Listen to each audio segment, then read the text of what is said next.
जय हिंद दोस्तों। International organisations का चैप्टर जो काफ़ी बड़ा था वो हमने कंप्लीट कर लिया है। एंड आज से हम स्टार्ट करेंगे द मिसलेनियस चैप्टर। इसमें भी अराउंड 180 क्वेश्चंस हैं, तो 3 वीडियोस में इसको हम कंप्लीट कर देंगे, ठीक है। और उसके बाद सिर्फ हमारा लास्ट सेक्शन बचेगा, that would be the demography. So let's start with the first question and before starting let me again introduce about the playlist. So there are about 5 playlist in the channel. Playlist उससे ज़्यादा है but अभी जो running है वो 5 की बात हम कर सकते हैं कि 2 घटना चक्र static of history and ecology ये कंप्लीट हो चुकी हैं आपके लिए। साथ ही साथ इकोनॉमिक्स हम अभी कर रहे हैं और जोग्राफी भी रनिंग है। एंड आय दृष्टि करंट अफेयर्स घटना चक्र जो है वो भी कंटिन्यूसली अब चल रही है। बीच में कुछ ब्रेक्स आए थे because of some reasons, but अभी वो कंटिन्यूसली चल रही है, ठीक है। तो अभी तीनों ही ये 3 वीडियोस आपको पर डे आपको मिल रहे हैं। एक चीज़ और, कुछ लोग कमेंट कर रहे थे about the Ghatna Chakra of polity and I think science and tech. So soon I would start with that. Actually क्या है कि ऑलरेडी 3 वीडियोस जा रहे हैं तो इससे ज़्यादा का टाइम मिल नहीं पाता, और कभी कभी ये भी नहीं हो पाते हैं, तो वो पैनिक सिचुएशन जो बीच में क्रिएट हुई थी बिकॉज टेक्निकल चीज़ है ऑनलाइन वगैरह का, तो कहीं कहीं कुछ इश्यूज़ हो जाते हैं। मतलब मेरे ना चाहते हुए भी आई ट्राई माई बेस्ट कि डेली वो जाए, बट कभी कभी हो जाता है। सो उस वजह से पैरेलली अगर इससे ज़्यादा कुछ हो पाएगा तो मैं ज़रूर स्टार्ट करूँगी। But what I am thinking is कि एक सब्जेक्ट इसमें से ख़त्म हो तो हम साइंस टेक स्टार्ट करें, और उसी के बाद जैसे ही दूसरा सब्जेक्ट ख़त्म होगा हम पॉलिटी भी स्टार्ट कर देंगे। सो अभी मेरा ये सोचना है कि इस तरह से कर सकते हैं। बाकी अगर एक वीडियो और मैं इंक्रीज़ कर पाऊँगी तो डेफिनेटली आई विल इंक्रीज़, और हम फिर 4 प्लेलिस्ट एक साथ रन कर सकते हैं। बट अभी टाइम स्लैक की वजह से ये हो जाता है कि नहीं डल पा रहे हैं, but I will try my best, definitely I will try my best. Alright, so let's start with the first question without wasting any further time. That is, who heads the panel on national education policy constituted in June 2017 by HRD Ministry, Human Resource Development Ministry? देखिए 2017 में जो ये बनाया गया था panel, वो के कस्तूरी रंगन जी की चेयरमैनशिप के अंतर्गत बनाया गया था। एंड ही ड्राफ्टेड, ये एक ड्राफ्टिंग पैनल बनाया गया था नेशनल एजुकेशन पॉलिसी पर। Next is consider the following statements about new national policy approved by Union Cabinet of India on 29 July 2020. तो ये ड्राफ्ट किया गया था डॉक्टर के कस्तूरी रंगन जी के द्वारा, बिल्कुल सही है। और ये रिप्लेस कर देगा previous education policy which has been followed since 38 years. तो देखिए ये जो मतलब क्वेश्चन थोड़ा सा ऐसे फ्रेम कर दिया गया है ये देखने के लिए सिंपली कि आपको जो इससे पहले की जो नेशनल एजुकेशन पॉलिसी थी उसका ईयर याद है कि नहीं है। तो देखिए सबसे पहली जो आई थी वो 68 थी और उसके बाद 86 थी। तो उस हिसाब से ये 38 ईयर्स नहीं होगा, ये प्रिसाइजली 34 ईयर्स होगा उस समय के हिसाब से जब ये क्वेश्चन पूछा गया है, ठीक है। सो ये रिप्लेस करेगा एजुकेशन पॉलिसी को which has been followed since last 34 years. तो ये गलत हो जाएगा, बाकी ये फर्स्ट स्टेटमेंट जो है वो सही है। National education policy approved by union cabinet of India on 29 जुलाई 2020। तो ये एक विजन आउटलाइन करता है about the India's new education policy, और ये जो नई पॉलिसी है ये रिप्लेस करेगी प्रीवियस नेशनल एजुकेशन पॉलिसी को जो कि 1986 में पास हुआ था, और वो फॉलो हो रहा है लास्ट 34 ईयर्स से। सो NEP 2020 was drafted bye a panel led by former ISRO chief K Kasturi Rangan, और on the basis of TSR Subramaniam report. So statement 1 correct हो जाता है, statement 2 गलत हो जाता है। It is a method of making automatic predictions about the interest of a user by collecting preferences. Okay. तो ये बोल रहे हैं कि मतलब हम किस चीज़ के बारे में बात कर रहे हैं, social networking, social targeting, collaborative publishing या कोलैबोरेटिव फिल्टरिंग। तो इनमें से क्या बेस्ट डिफाइन करता है इस लाइन को, that it is a method of making automatic predictions about the interest of a user bye collecting the preferences. तो भाई जैसे कि फॉर एग्जांपल आपने सर्च कर लिया, फ्लिपकार्ट खोला और आपने शूज़ सर्च किए, ठीक है। अब शूज़ के अंदर भी आपने कुछ particular category of shoes search किए होंगे। अब आप देखेंगे कंटिन्यूसली आप कुछ भी ओपन कर रहे हैं जहाँ पे भी एड्स प्रोवाइड होते हैं वहाँ पे आपको फ़िल्टर होके आपकी चॉइसेस के प्रेफरेंसेस पे चीज़ें दिखने लगती हैं। तो अब आप क्या करोगे, आप चाहो ना चाहो, क्योंकि आपका दिमाग लगा हुआ है उस चीज़ में कि मुझे शूज़ लेना है, और आप उसको कंटिन्यूसली आपने अलग अलग एक आध दो जगह पे देख लिया है, अब वो बार बार आपके फीड्स में आएंगे। So what you will do, you will more और लेस आप क्लिक करने की कोशिश करोगे वहाँ पे, आप देखोगे। So this is called collaborative filtering, ठीक है। तो कोलैबोरेटिव फिल्टरिंग क्या होती है? It is a way recommendation system filters the information by using the preferences of other people. It uses the assumption that if a person has a similar preference to person B on items they have both have reviewed, the person A is likely to have similar preferences to person B on an item if the person B has reviewed it. तो एक ये भी हो गया है कि हाँ person a person B के संदर्भ में इन्होंने बोल दिया, बट अभी अगर आप देखिए तो कोलैबोरेटिव फिल्टरिंग जो है वो दोनों पे लागू हो रही है. मतलब अगर ये दो लोग हैं, आप कोई दो लोग हैं घर में रह रहे हैं, तो आपका अगर प्रेफरेंसेस कुछ ना कुछ मोर और लेस अलाइक हैं तो कहीं ना कहीं आपको जो बेसिकली होता है ना, आजकल फ़ोन्स कनेक्टेड, हमें पता नहीं होता भाई हमने किसी को ईमेल्स कर रहे हैं, हम कुछ भी कर रहे हैं, फ़ोन्स कहीं ना कहीं कनेक्टेड है हमारे आपस में, तो किसी और ने भी देखा है तो प्रेफरेंसेस फीड में आ जाती है. आप एआई आजकल इतना पावरफुल हो गया है that I have noticed it several times. If I am talking about something on the phone तो वो मेरे यूट्यूब के फीड में दिखने लगता है. So it is happening actually. So जो भी कीजिए भाई, अलार्मिंग सिचुएशंस हैं. आप ये मत सोचिए कि अब आप एक प्राइवेट दुनिया में हैं.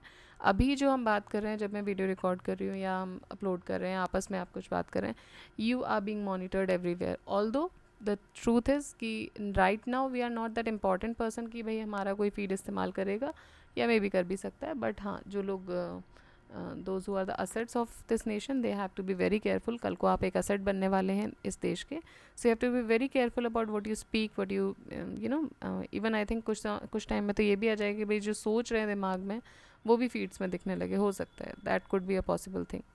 All right, so this is collaborative filtering. Collaborate कर रहे हैं आप दो लोग जो हैं. कोलैबोरेटिव नाम क्यों दिया गया है? दो लोग हैं, दो प्लेटफॉर्म्स हैं, दो लोग हैं, तो कोलैबोरेटिव एफर्ट है, इसलिए कोलैबोरेटिव फिल्टरिंग हो गई. The concept of marginal man ये दिया था रॉबर्ट ई पार्क ने. सो मार्जिनल मैन जो एक सोशलॉजिकल कॉन्सेप्ट है जो कि दिया गया था अमेरिकन अर्बन सोशलॉजिस्ट रॉबर्ट एर्जा पार्क ने in the article human migration and marginal man. Concept को फर्दर डेवलप किया गया ईवी स्टोनक्विस्ट के द्वारा. The concept of marginal man explains how an individual suspended between two cultural realities में struggle to establish his or her identity. तो marginal man का जो concept इसमें एक्सप्लेन किया गया वो ये दर्शा रहा है कि भाई किस तरीके से जो एक इंडिविजुअल है वो it is suspended between two cultural दो कल्चरल रियलिटीज़ के बीच में रह के भी, ठीक है, वो किस तरह से अपनी आइडेंटिटी को प्रूव कर पाए. That is the concept of marginal man which was given by Robert E park. The phrase missing women was coined by. Missing women term जो है ये दिया गया था अमर सेन के द्वारा.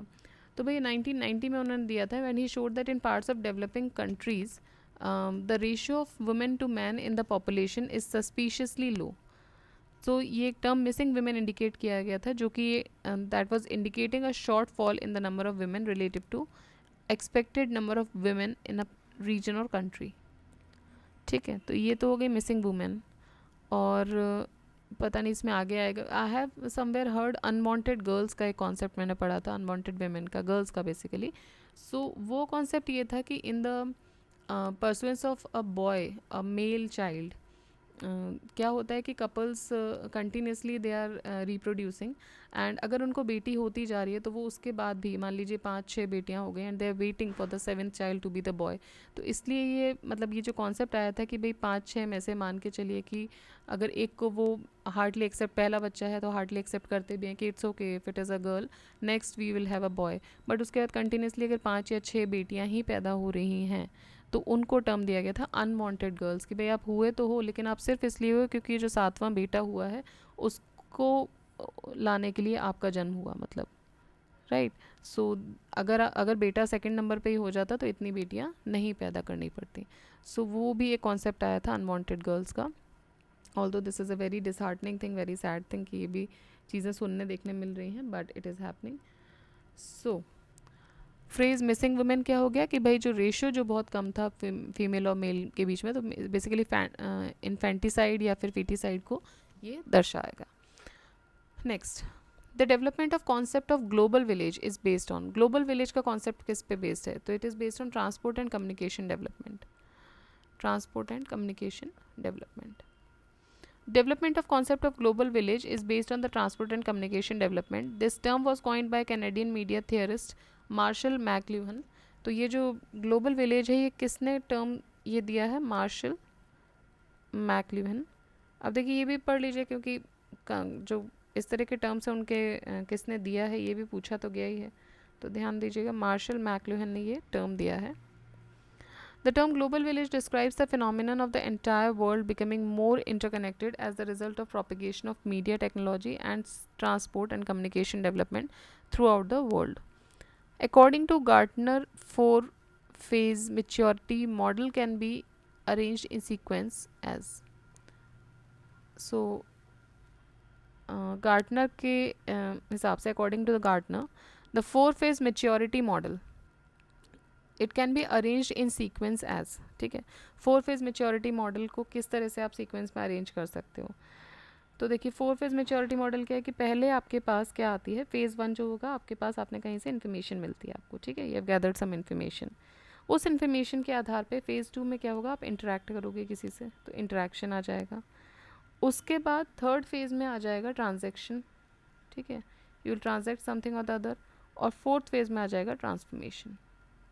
ठीक है, if it is if that piece of information is asking you to transform या किसी भी तरीके से उसकी वजह से आप हो सकते हैं, तो फोर्थ फेज हो जाएगा ट्रांसफॉर्मेशन. सो ये 4 फेज मेच्योरिटी मॉडल है कि इन्फॉर्मेशन आया, इन्फॉर्मेशन के आते ही आपने सीधे उसको ट्रांसफॉर्म नहीं कर दिया, आपने देखा, उससे इंटरेक्ट किया, उसके बारे में that you have made some transactions out of it, चीज़ें निकाली उससे. ठीक है, और उसके बाद उसको ट्रांसफॉर्मेशन हुआ. A social network can be represented as. Social network को कैसे रिप्रेजेंट करोगे, ग्राफ के फॉर्म में या ट्री के फॉर्म में, स्टार के फॉर्म में या रिंग के फॉर्म में. तो भाई सोशल नेटवर्क जो है वो दोनों ही तरीके से दिखाया जाएगा, वो ग्राफ के फॉर्म में भी होता है, वो ट्री के फॉर्म में भी होता है. ठीक है, सो सोशल नेटवर्क्स जो होते हैं दे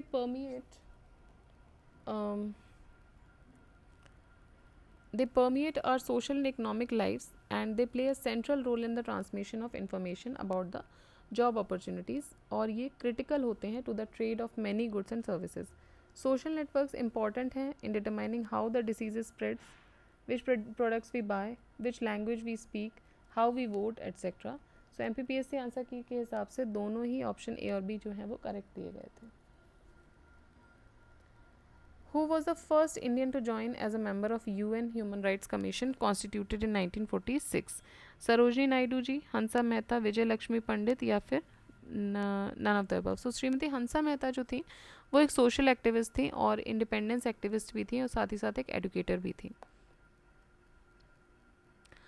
She was the first woman to join as a member of UN Human Rights Commission in the year 1947-48, and Hansa was later sent to become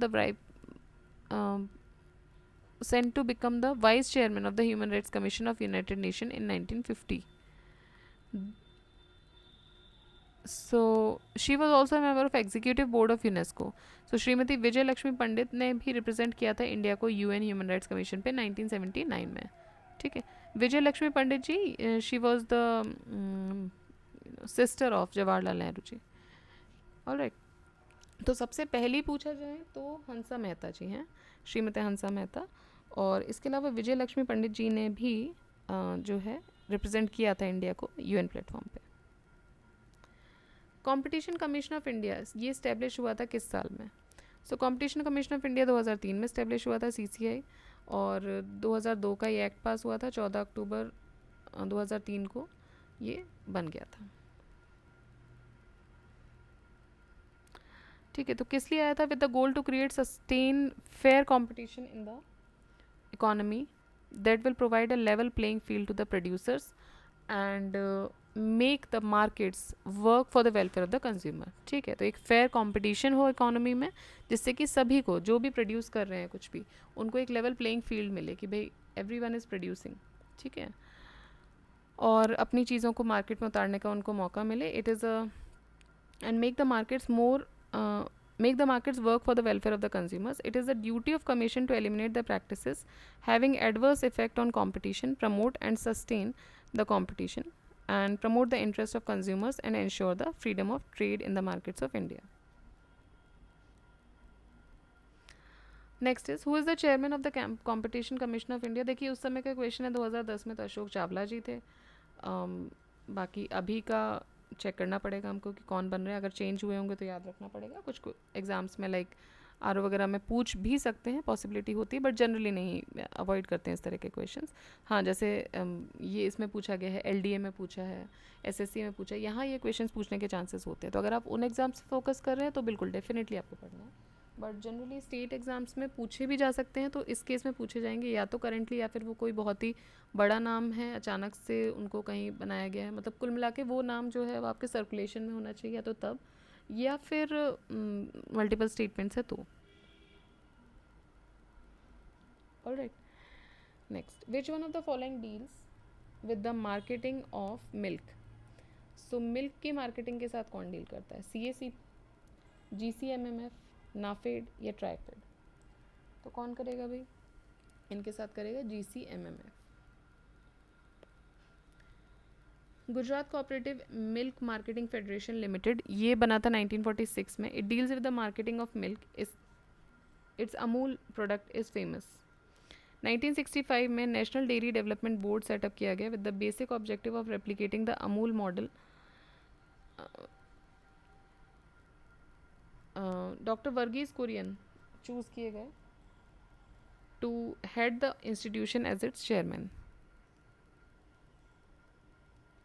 ठीक है, तो नेशनल डेयरी डेवलपमेंट बोर्ड के जो अध्यक्ष चुने गए थे उस टाइम पे डॉक्टर वर्गीज कुरियन को चुना गया, जो कि उसके हेड बने थे।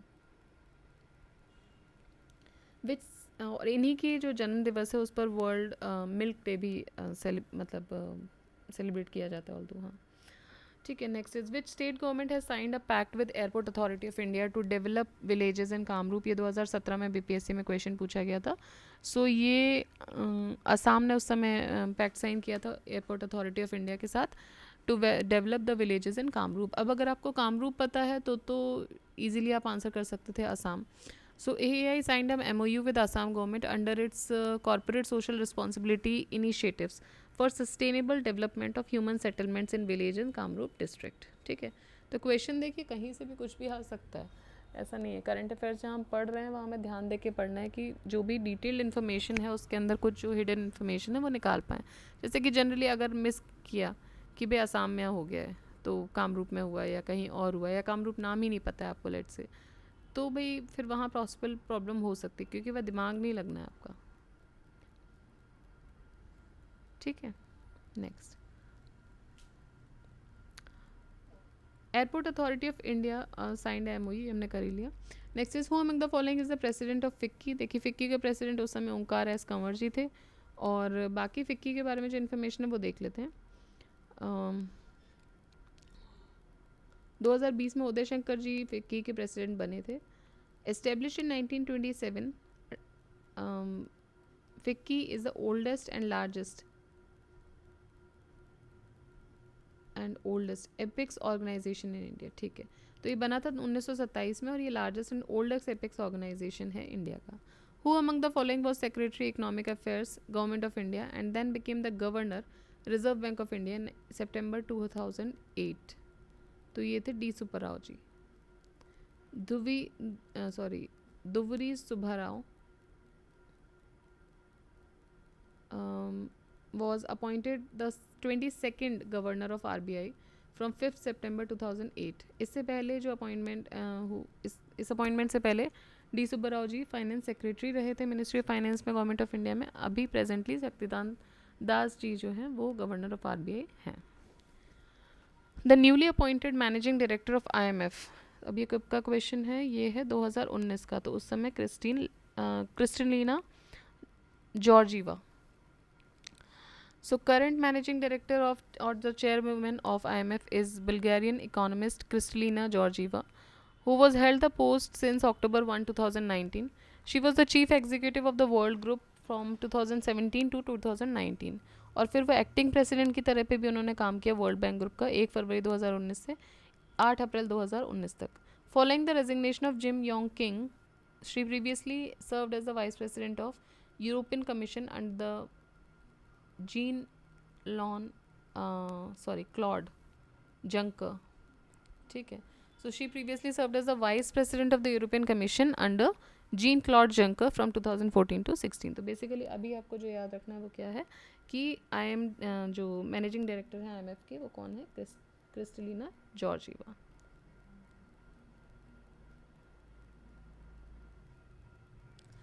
Who among the following served as the chief economist of the International Monetary Fund? IMF के चीफ इकोनॉमिस्ट के तौर पे इनमें से किसने काम किया है? सो रघुराम राजन जी ने किया है 1 अक्टूबर 2003 से 29 दिसंबर 2006 तक। रघुराम राजन जी चीफ इकोनॉमिस्ट रह चुके हैं और director at of research eight IMF भी रह चुके हैं ये। Dr. Rajan's research interests are in banking, corporate finance, and economic development, especially the role of finance plays in it. Geeta Gopinath appointed as the chief economist of IMF in October 2018.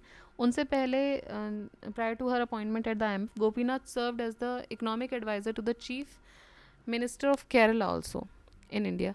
December 2021 में IMF director Kristalina Georgieva, she appointed her first deputy managing director of the IMF. Appointed her मतलब गीता गोपीनाथ को उन्होंने अपना first deputy managing director appoint किया था and she assume the office on 21 January 2022। ठीक है, तो ये ऑर्गेनाइजेशनल नंबर जो हम हायरार्की बताते हैं उसमें सेकंड पोजीशन रहती है। Alright, so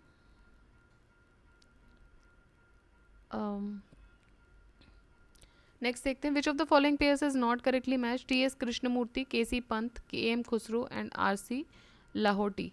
so AM Khusro जो हैं वो एक्स चेयरमैन UPSC के नहीं थे, he was the chairman of 11th finance commission जो कि 1998 में बना था। ठीक है, and he never became a chairman of UPSC। Pairs of other options are correctly matched.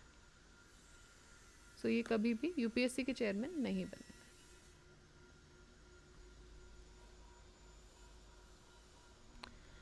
Next देखिए TS Krishnamurthy,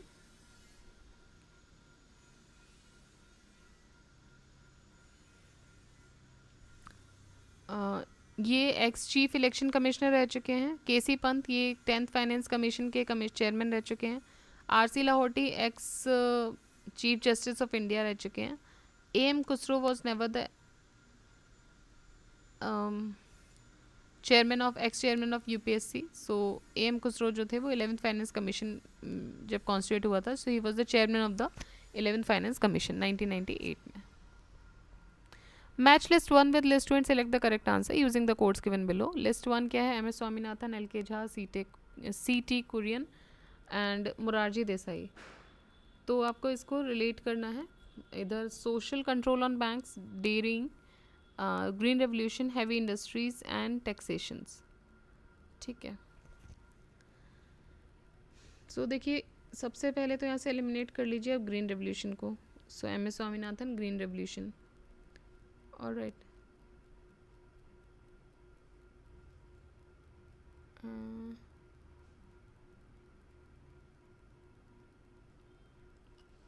LK Jha, CT Kurien. तो देखिए इसमें LK झा का हो जाएगा टैक्सेशन से रिलेटेड और CT कुरियन का हो जाएगा डेयरिंग। अच्छा,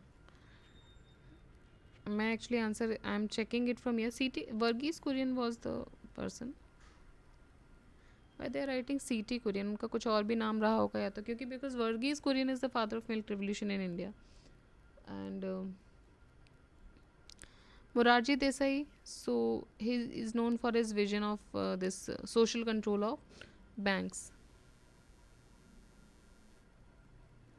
All right, so MS Swaminathan ji, Green Revolution. LK Jha is taxation. CT Kurin is dating, and Morarji Desai is social control of banks. Which of the following pairs is not correctly matched? Goipuria Committee, Banking Service Improvement, सही है। Nanjundappa committee, railway fare. Rangarajan committee, balance of payment. And Rekhi committee, that is the simplification of export and import. So Rekhi committee जो है ये related थी indirect taxes से।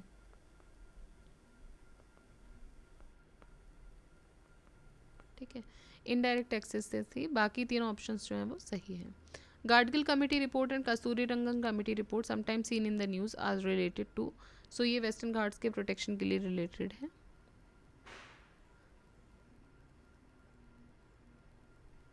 फिर है Gadgil committee report और कस्तूरी रंगन कमेटी रिपोर्ट जो है ये वेस्टर्न घाट के प्रोटेक्शन से रिलेटेड है। The committee headed by ecologist Madhav Gadgil, जिनको वेस्टर्न घाट्स इकोलॉजी एक्सपर्ट भी बोला जाता है, he recommended that all the Western Ghats to be declared as ecologically sensitive area with only limited development allowed in the graded zones.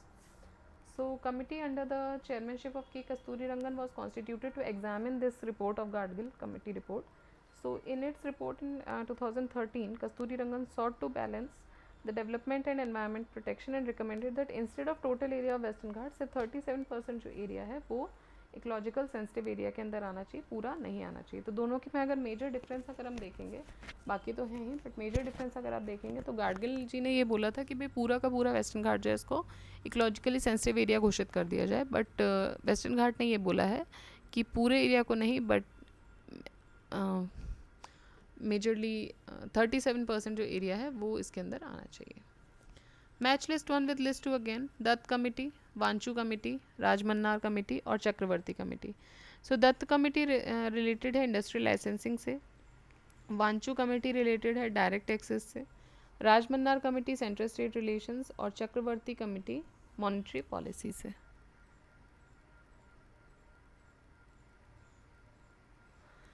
ठीक है, next match the items in list 1 with list 2 and select the correct answer using the codes given below. List 1 में specialisation है, list 2 में नाम है। Specialisation क्या है? Taxation, agricultural, monetary policy and Indian economic planning और फिस्कल पॉलिसी। सो taxation जो है वो किससे रिलेटेड है? आंसर ही देख लेते हैं, सारे तो हमको नहीं आते हैं। सो टैक्सेशन डी इसका है, ए का 5। Taxation is related to Parthasarathi Shome and B is 4। Agriculture is related to Ashok Gulati. C is 2। Monetary policy C Rangarajan ji. Then D का डी का 3। So Indian economic planning and state reforms जो हैं वो Arvind Panagariya ji. And the last is fiscal policy, वो जाएगा M Govind Rao Reddy को, M Govind Rao को। सो अशोक गुलाटी एक एग्रीकल्चरल इकोनॉमिस्ट और फॉर्मर चेयरपर्सन रहे हैं CACP के। पार्थसारथी सोम चेयरमैन थे टैक्स एडमिनिस्ट्रेशन रिफॉर्म कमीशन के। C Rangarajan ji former governor थे RBI के, वाइल अरविंद पनगड़िया जी ये पहले वाइस चेयरमैन थे नीति आयोग के। M Govind Rao he was the member of 14th finance commission and before this he was director of National Institute of Public Finance and Policy. ठीक, अब देखिए नेक्स्ट मैच करना है फिर से। नेशनल एग्रीकल्चरल पॉलिसी कब आई थी? मरीन फिशिंग पॉलिसी कब आई थी? National foreign trade policy, new foreign trade policy ये कब आई थी? और 7th फाइनेंस कमीशन कब स्टैब्लिश हुआ था? तो देखिए नेशनल एग्रीकल्चरल पॉलिसी जो है वो आई थी सन 2000 में। ठीक है, उसके बाद नेशनल मरीन फिशिंग पॉलिसी जो आई थी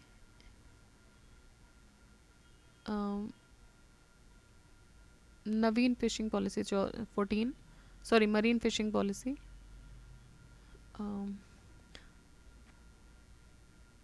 न्यू बेसिकली फॉरेन ट्रेड लिखा हुआ है, so I am reading it in Hindi, that is नवीन। So marine fishing policy 2004 and then the new foreign trade policy is 2014 and 7th finance commission is from 1978। ठीक है, देखिए एक बार दोबारा से इसको देख लेते हैं। नेशनल एग्रीकल्चरल पॉलिसी आई थी in the year 2000, marine fishing policy आई थी in the year 2004, new foreign trade policy आई थी 2014 में, और लास्ट जो 7th फाइनेंस कमीशन है वो 1978 में इस्टेब्लिश हुआ था. Name the governor of Reserve Bank of India who became the finance minister as well. तो ये थे सी.डी. देशमुख जी. सी.डी. देशमुख जी एक इंडियन सिविल सर्वेंट थे and the first Indian to be appointed as the governor of India 1943 में, before the independence. तो 1943 में independence से पहले चुने जाने वाले सबसे पहले जो इंडियन थे वो थे आपके CD. Deshmukh ji. He subsequently served as the finance minister in union cabinet 1950-1956 तक. ठीक है. Bimal Jalan will be the first head of. तो अभी 2014 का क्वेश्चन है. ये फर्स्ट हेड बनेंगे एक्सपेंडिचर मैनेजमेंट कमीशन के. So Constitution Expenditure Management Commission was announced in the budget speech by the Finance Minister of India, Arun Jaitley, in the budget of 2014-15. EMC has started its functioning on 4th September 2014. Former RBI Governor Bimal Jalan इसके पहले chairman बन चुके थे. The two Indian families among the 50 richest in the world, according to Forbes billionaire list. Two Indian families, ठीक है, along with among the 50 richest in the world. तो ये जो हैं कौन कौन से होंगे इनमें से दो? रतन टाटा, अजीज Premji, Kumar Mangalam, Dhirubhai Ambani. So out of these as per the question period अगर हम देखें तो ये और ये, ठीक है. सो अजीज प्रेमजी और धीरू भाई अंबानी, ये जो है ये दो इंडियन फैमिलीज़ हैं जो कि 50 रिचेस्ट में हैं among the world. As per the question period option D जो है वो सही है, 2 और 4. बट 2022-21 की बात करें तो मुकेश अंबानी जो है उनकी रैंक आई थी 10th and Gautam Adani and family rank 24 in the Forbes world magazine, जो बिलियनर्स की जो मैगजीन निकालती है फोर्ब्स. वो who represented India as the first micro credit summit 1997. सो इसको रिप्रेजेंट किया था सेल्फ एम्प्लॉयड विमेंस एसोसिएशन ने. ठीक है. So who represented India at the micro credit summit 1997. So it was self employed women's association. Self employed women's association सेवा ये बना था ट्रेड यूनियन के तौर पे of the poor self employed women in 1972 Ahmedabad में. गोल क्या था इसका? टू इंश्योर दैट एवरी सेवा member can achieve the full employment and self reliance. तो ये इसका गोल था कि भाई कोई भी जो सेवा मेंबर है, मतलब जो इसका मेंबर है, उसको पूरे एम्प्लॉयमेंट और सेल्फ रिलायंट बनाया जाए. Full employment consist of work security. अब फुल एम्प्लॉयमेंट में क्या क्या आ जाएगा? Work security, income security, food security, social security, which includes the health care, child care, personal insurance and housing in the households. ठीक है. तो it represented India at the Micro Credit Summit 1987 जो कि Washington DC में हुआ था. सो it is now a very old question. अभी हमारे लिए काम का उतना है नहीं, but just for the sake की बुक में था तो एक आइडिया लग गया.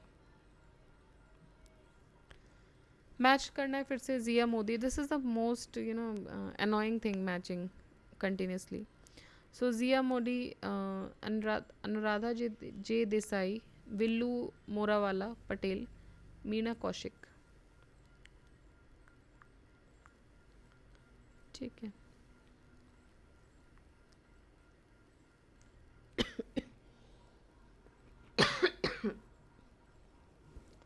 So Zia Modi, इनको भी देख लेते हैं भाई. इसमें से 2-3 ही पता है.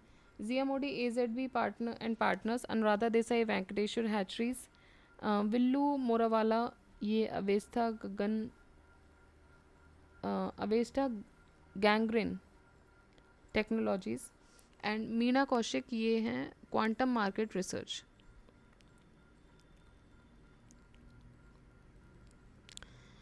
Next is Ashok Leyland, Hinduja Hindalco, AV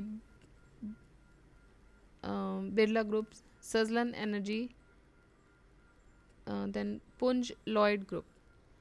आपको बताना है कि इनमें से कौन सा पेयर जो है is correctly matched. Okay. So Ashok Leyland Hinduja group and Hindalco industries AV Birla. Then Suzlon industries जो है वो सुजा पुंज लॉयड की जगह तुलसी तांती इसके फाउंडर हैं। ठीक है, तो भाई ये जो IAS 2009 का क्वेश्चन है, आप देखिए, हालांकि पहले आते थे, अभी तो ऐसे क्वेश्चन देखने को कम ही मिल रहे हैं। सो अशोक लीलैंड जो है वो हिंदुजा ग्रुप का है, हिंडाल्को एवी बिरला की है, और जो बेसिकली सुजलॉन एनर्जी है वो तुलसी तांती की है। He is the founder of Suzlon energy.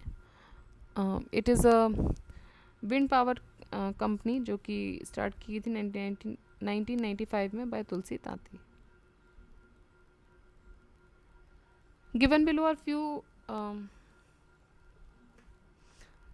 are few abbreviations and the areas with which they are associated. Match करना है इनको properly using the codes given below. So OGL, FOB, SJRI, TRISEM. देखिए ये तो हो जाएगा आपका SJRI, ये स्वर्ण जयंती रोजगार योजना, तो ये एम्प्लॉयमेंट से हो गया। WPI, CPI, ये तो इंडेक्स नंबर हो गए। CRR, SLR बैंकिंग से होना चाहिए।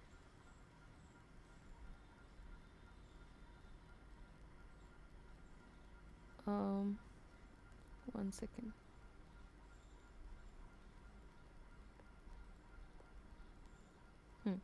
तो SLR CRR जो है वो तो बैंकिंग से रिलेटेड हो जाएगा, और ये तो हो गया एम्प्लॉयमेंट से। WPI, CPI ये इंडेक्स नंबर होने चाहिए, देख लेते हैं एक बार इसका आंसर भी।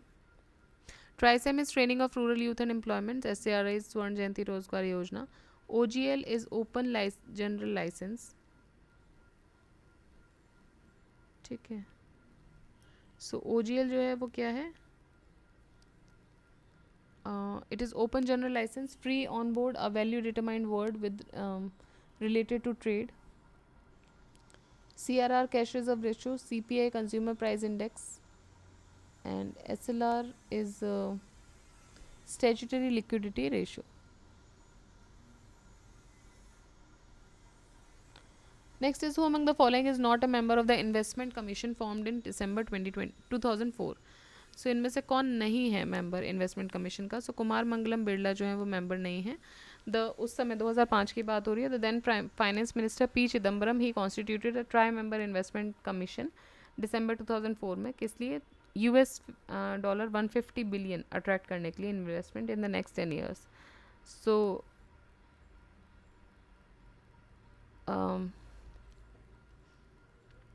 the members of this commission were chairman Ratan Tata, member was Deepak Parekh and Ashok Ganguly. ठीक है, तो आंसर डी जो है वो सही हो जाएगा। Which among the following statement signifies a pressure group? Pressure group क्या होता है? What is pressure group? What is the definition of pressure group? ठीक है, तो ये प्रेशर ग्रुप क्या होता है? It is a group that exercises its influence on the policy decisions. तो ऐसे ग्रुप जो अपनी ही मतलब अपना इन्फ्लुएंस यूज़ करते हैं पॉलिसी डिसीजंस को बनाने में, वो बेसिकली इस ग्रुप में आते हैं। ठीक है, सो प्रेशर ग्रुप्स क्या होते हैं? ये एक तरीके के ऑर्गेनाइजेशन होते हैं that attempts to influence the government policies, but unlike political parties, pressure group के पास कोई एम नहीं होता है टू डायरेक्टली कंट्रोल और शेयर द पॉलिटिकल पावर। तो ये जो ऑर्गेनाइजेशंस होते हैं ये तब बनते हैं जब लोग, इनके कॉमन ऑक्यूपेशन है, इंटरेस्ट हैं या ओपिनियंस हैं, ये एक साथ आएँ और एक कॉमन ऑब्जेक्टिव को अचीव करें। ठीक, causes of the influence to pressure groups are organizational form of state and basically political culture, interrelation of politicians and public at a large. तो ये कुछ जो causes होते हैं to influence the pressure groups वो ये रहते हैं। Who is the present chairman of the Indian Prime Minister's Economic Advisory Council? ये 2006 का क्वेश्चन है। उस समय डॉक्टर सी रंगराजन जी थे। अभी की बात करें तो doctor Bibek Debroy is the chairman of EAC PM. Which of the following is not correctly matched? William Dixon, Charles Babbage, basically Nicholas Stern and Brian Green. अब इनमें क्या करना है? पेयर करना है। ओके, देख ही लेते हैं। निकोलस स्टर्न एक ब्रिटिश इकोनॉमिस्ट और एकेडमिशियन है। ही was the chief economist and senior vice president of the World Bank from 2002 to 2003. His research focused on economic development and growth. So इसीलिए Stern is associated with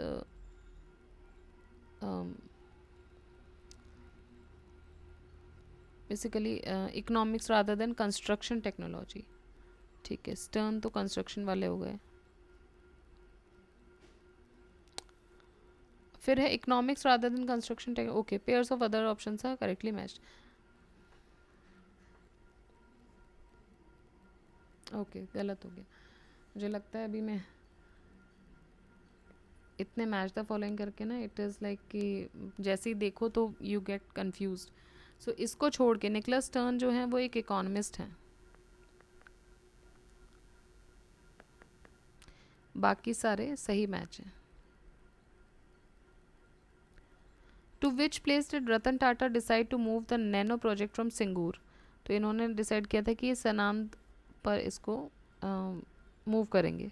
so Ratan Tata decided to move is लकटकिया Nano project from Singur Calcutta to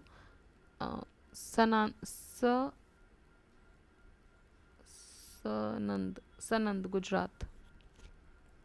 who is the new chairman of CII। देखिए उस समय are शेषाई जी बने थे, 2006 की बात है। According to the rich report 2024 published by the Mail on Sunday, the richest person of Asia Anil Ambani, Azim Premji, Lakshmi Mittal, NR Narayana Murthy. तो 2004 की रिपोर्ट के हिसाब से जो पब्लिश की गई थी by the Mail on Sunday, so richest person Asia के थे उस समय लक्ष्मी निवास मित्तल।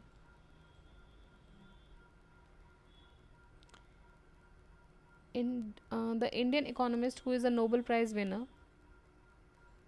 is अमर्त्य सेन। सो ये इंडियन इकोनॉमिस्ट थे जिनको नोबेल प्राइज़ अवार्ड दिया गया था इकोनॉमिक साइंसेज में, इनके कंट्रीब्यूशन के लिए, वेलफेयर इकोनॉमिक्स के लिए and social basically choice theory for his interest in the problems poorest members of the societies welfare economics, seek to evaluate economic policies in terms of their effect on well-being of the community। Basically Amar Sen ji को ये मिला था। Who among the following was awarded by Nobel Prize for the Economics in 2015? तो Angus डीटन ने जीता था this Nobel prize for economics in 2015।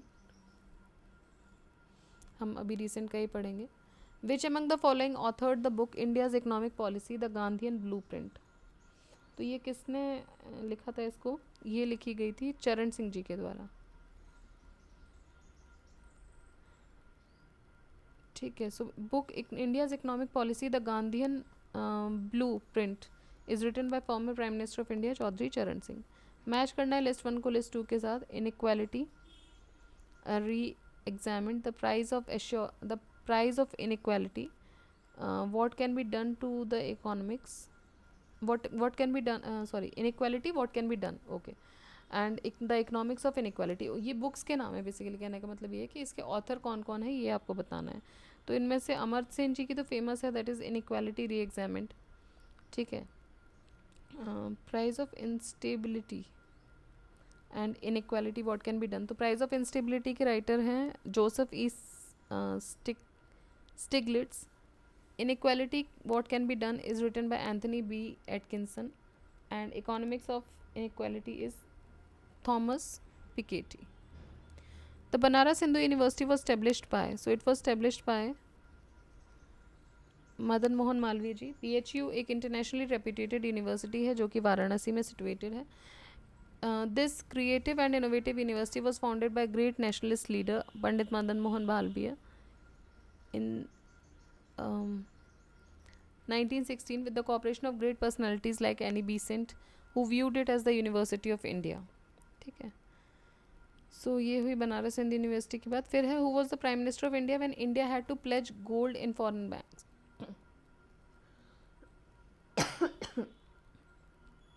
तो Chandrashekhar ji prime minister थे इंडिया के जब इंडिया को had to pledge the gold in foreign banks. उस समय जो प्राइम मिनिस्टर थे वो चंद्रशेखर जी थे।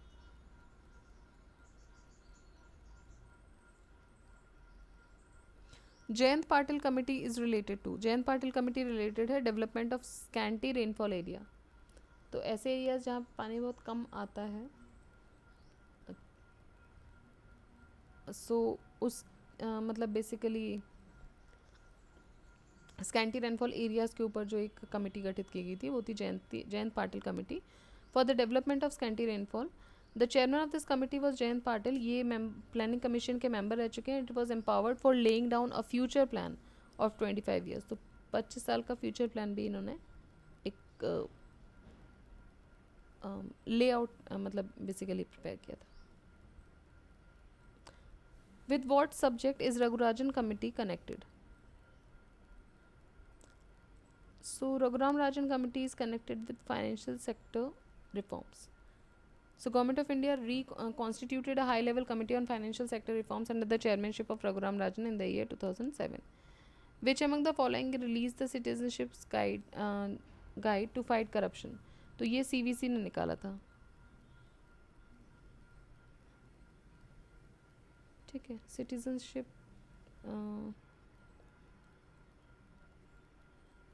Citizens Guide to Fight Corruption, ठीक। The government of Rajasthan has constituted an organization to advise the government on reforms in economic matters. ये जो organisation है इसका नाम क्या है? तो गवर्नमेंट ऑफ राजस्थान ने कॉन्स्टिट्यूट किया, इसका नाम है economic panel and reforms council, ठीक है। सो बेसिकली जो गवर्नमेंट ऑफ राजस्थान ने एक ऑर्गेनाइजेशन कॉन्स्टिट्यूट किया है, किस लिए? To advise the government on reforms in economic matters. इस ऑर्गेनाइजेशन का नाम क्या है? इस ऑर्गेनाइजेशन का नाम है economic policy and reforms council. Next is which of the following parliamentary committee scrutinises the report of CAG?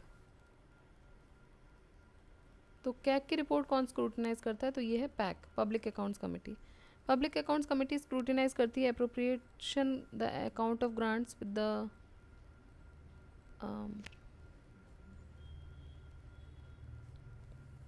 Basically the public accounts committee है वो स्क्रूटिनाइज करती है अप्रोप्रिएशन अकाउंट्स को and the reports of the controller and auditor general of India. और ये 22 member की एक committee है, 15 मेंबर्स फ्रॉम बेसिकली लोकसभा और 7 इसमें राज्यसभा से होते हैं। कमिटी एग्जामिन करेगी the expenditure and gave its report to parliament. Next is CAG, controller and auditor general of India acts as a, so it acts as a association of public land, ठीक है, public fund basically. The article 148 जो है so Indian constitution का, वो concern है with the office of appointment of CAG, that is CAG, and it is a form of office basically. CAG जो है it is appointed by president of India और इनको remove किया जा सकता है ऑफिस से only in the manner and grounds, जो कि एक जज सुप्रीम कोर्ट का रिमूव किया जाता है उस तरीके से। CAG audits the accounts of the related to all expenditure from the consolidated fund of India and consolidated fund of each state and UT, जहाँ पे भी legislative assemblies हैं ऐसी UTs में। साथ ही साथ ही also ascertains that certifies the net proceeds of proceeds of any tax or duty and his certificate is final on the matter. CAG submit its report during basically किसको करते हैं? Centre और state की जो है तो प्रेसिडेंट को करते हैं जब ये पार्लियामेंट सेशन चल रहा है, एंड गवर्नर रिस्पेक्टिवली, जो कि who in turn place them before the house of the parliament and state legislator respectively. और गवर्नमेंट ऑफ इंडिया जो कैग है, कैग ऑफ इंडिया है, it acts as the custodian of the public fund also, तो इसको custodian of the public fund भी बोलते हैं, ठीक है। So this is about CAG. अब ये 50 क्वेश्चंस हो गए हैं आज, बहुत ही ज़्यादा slip of tongue I think हो रहा है, कुछ का कुछ मैं बोल रही हूँ। सो वैसे भी हम इसको 3 वीडियोस में ही करेंगे तो 50 पे ही डन करते हैं। I have thought of 60 but I think because of this throat and all ये बार बार जो ध्यान है वो कहीं बट रहा है। सो 3 वीडियोज़ में ही करेंगे ऑब्वियसली, बट अभी हम इसको 150 पे 50 पे रखते हैं and rest of the questions हम 2 वीडियोज़ में इसके कंप्लीट कर लेंगे, ठीक है। So on that note revise करते रहिए, पढ़ते रहिए एंड जय हिंद, जय भारत।